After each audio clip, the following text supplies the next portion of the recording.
All right, everyone, welcome back. Get ready because today we're going deep on something pretty wild and maybe a little controversial. Mm. We're going to tackle Mel Robbins' 5-second rule and see how it stacks up against, Neville Goddard. Yeah. So strap in, folks. This is going to be a fun one. And before we really dive in, just a quick shout out. If you're loving this whole Neville Goddard thing and you want to really ramp up your manifestation game, we've got a whole bunch of stuff on our YouTube channel. You can check out one-on-one consultations and get some super cool merch, books to help you go deeper, a YouTube membership with exclusive content, and even a free manifestation newsletter Yeah. to keep those good vibes flowing. So yeah, check it out if you're feeling the vibe. All right, but for now, back to the deep dive. We've got Mel Robbins' book, The 5-Second Rule, right here. And I mean, you all know the gist, right? Hesitation, procrastination, that little voice in your head saying, nah, not today. Nope, not on Mel's watch. 5, 4, 3, 2, 1. You launch yourself into action no matter what. Feelings, who needs them? Just DOIT. Yeah. But here's the thing.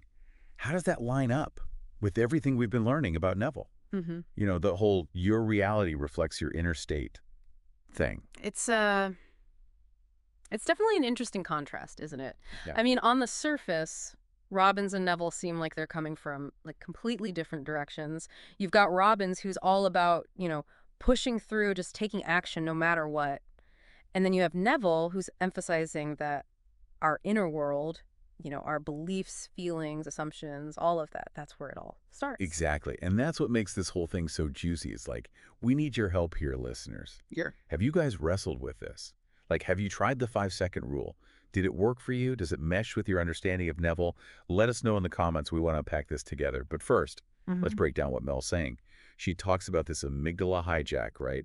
Like our primal brain just freaking out, Yeah. stopping us dead in our tracks from doing the things that could actually move us forward, Right. So she's saying the 5-second rule is like a circuit breaker.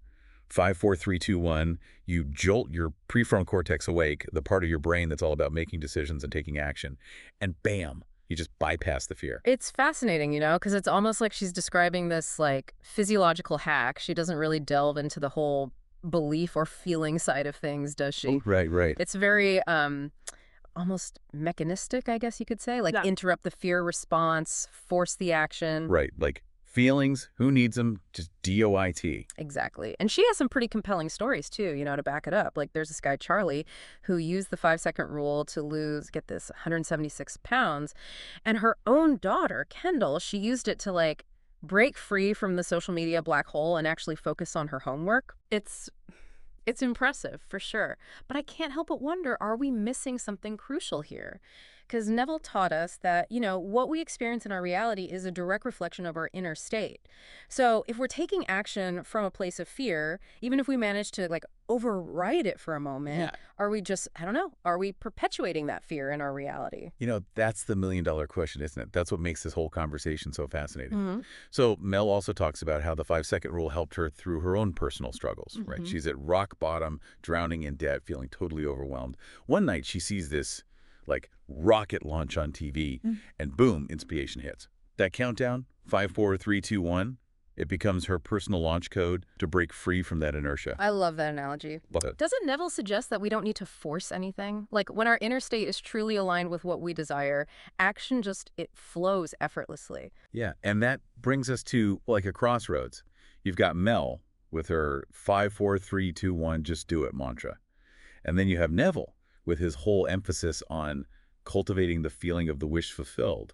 So are they even compatible? Well, that's what we're going to explore in part 2 of this deep dive. We're going to really delve into Neville's perspective and see if we can find a way to bridge these two seemingly different approaches. Ooh, I love it. Stay tuned, everyone. This is about to get really interesting.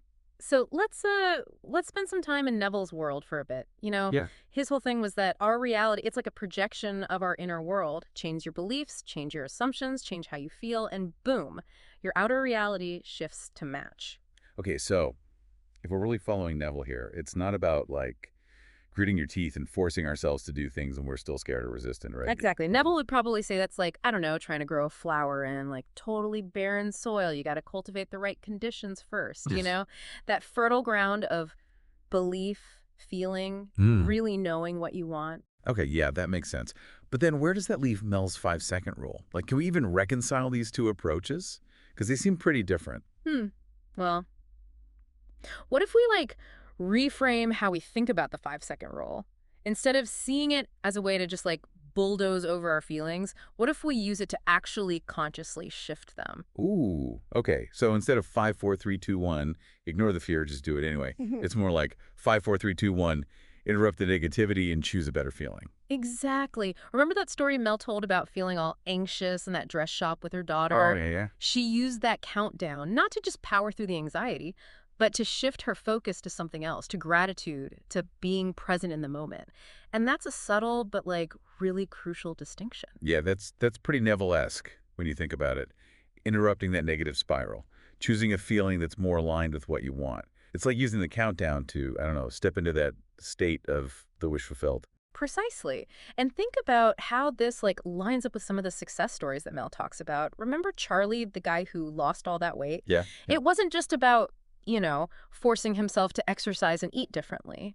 I bet there was also this shift in how he saw himself, a belief that he could actually be healthier. Yeah. And that belief, that fueled his actions. Totally. He Huh. wasn't just going through the motions. He was starting to like embody that feeling of being a healthier person.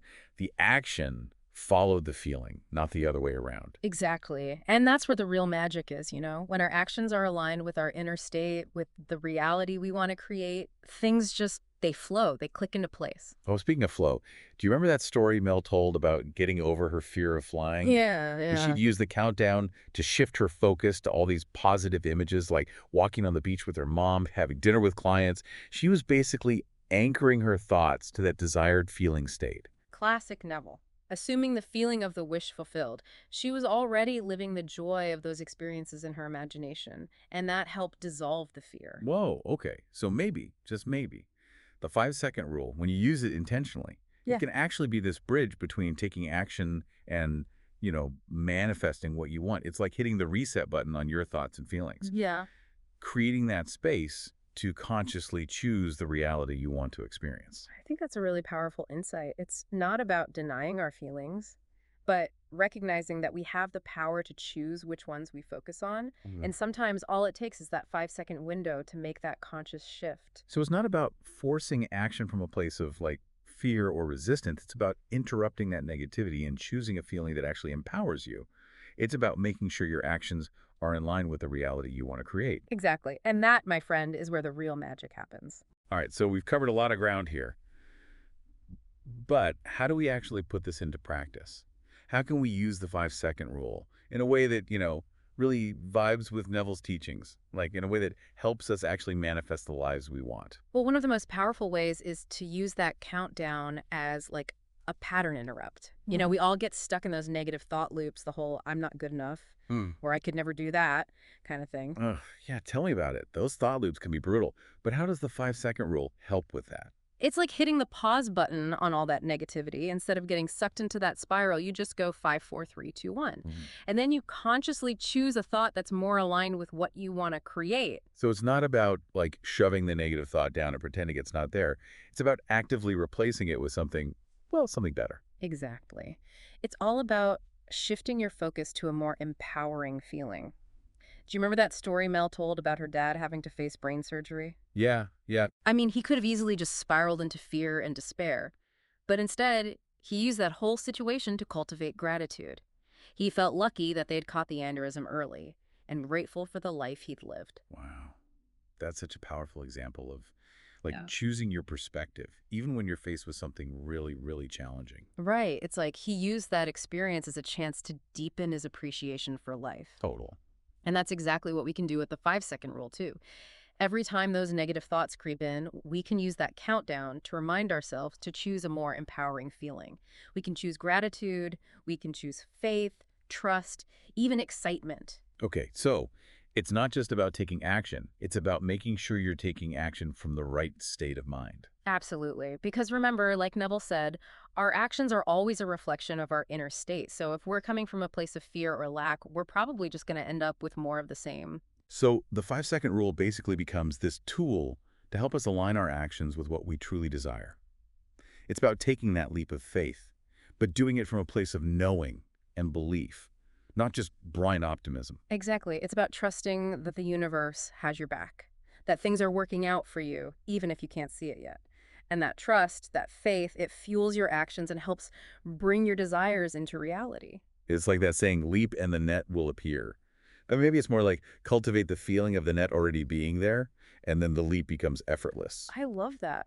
It's about shifting from that place of like forcing and striving to a place of allowing and receiving. It's about trusting in the power of the universe to deliver what you want. When your inner world is aligned with it, So I guess what we're saying is, Mel Robbins and Neville Goddard, maybe they're not so different after all. The 5-second rule, when we use it intentionally, it can be a really powerful tool to shift our inner state and to start aligning ourselves with the reality we want to create. It's not about ignoring our feelings. It's about choosing the ones that actually empower us and help us move towards our goals. absolutely. And, it's not a magic bullet or anything. It's a tool, it's a practice. The more we use it, the more we cultivate that awareness of our thoughts and feelings, and the more we empower ourselves to create a life that truly reflects what we want deep down. I love it. And hey, for anyone listening who wants to dive even deeper into all of this and really explore those practical tools for manifestation, make sure to check out our YouTube channel, Son of Abdullah. We've got tons of resources there, like one-on-one consultations, really awesome merch, insightful books, a YouTube membership with exclusive content, and even a free manifestation newsletter to keep you inspired. Yeah, we're super passionate about helping you guys understand and apply these principles to create a life that you absolutely love. Remember, you have the power within you to shape your own reality. It all starts with your thoughts, your beliefs, and your willingness to take action. Beautifully said. So until next time, keep diving deep, keep exploring, and keep manifesting the life of your dreams.